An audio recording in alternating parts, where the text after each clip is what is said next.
بسم اللہ الرحمن الرحیم۔ معزز ناظرین السلام علیکم۔ ایک شخص کی عادت تھی کہ وہ اذان سے کافی پہلے مسجد میں آ جاتا اور وضو کر کے قرآن پاک کی تلاوت شروع کر دیتا۔ اس طرح جماعت ہونے سے پہلے اسے تلاوت کے لیے کافی وقت مل جاتا۔ آج بھی کچھ اسی طرح ہوا تھا۔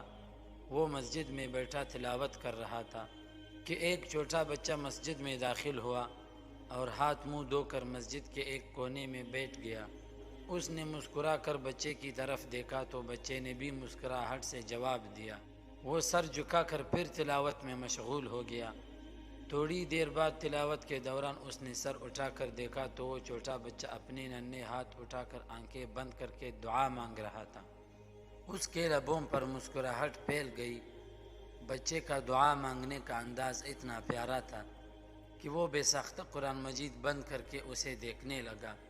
تھوڑی دیر بعد اس بچے نے دعا ختم کی اور باہر جانے لگا تو اس کا دل چاہا کہ وہ اس بچے کی حوصلہ افزائی کے لیے اسے کچھ دے۔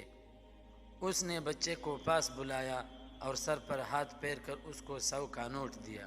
بچے نے تھوڑی سی ہچکچاہٹ کے بعد وہ نوٹ قبول کر لیا۔ اس نے بچے سے پوچھا کہ بتاؤ تم اللہ سے کیا دعا مانگ رہے تھے؟ بچے نے مسکراتے ہوئے کہا، میرا چاکلیٹ کھانے کا دل کر رہا تھا تو میں نے اللہ جی سے 100 روپے مانگے تھے۔ بچے کے جانے کے بعد بھی وہ اسی سمت دیکھتا رہا جس طرف وہ بچہ گیا تھا، جو اسے یقین اور اخلاص سے دعا مانگنے کا ایک طریقہ سکھایا گیا تھا۔ واہ میرے مولا، تو گمان سے بڑھ کر دیتا ہے۔ اللہ تعالی ہم سب کی نیک خواہشات کو قبول فرمائے اور ہماری توبہ اپنے دربار میں قبول فرمائے، آمین یا رب العالمین۔ دوستو، مزید اس طرح کی ویڈیوز دیکھنے کے لیے ہمارے اس چینل کو ضرور سبسکرائب کریں۔ جزاک اللہ۔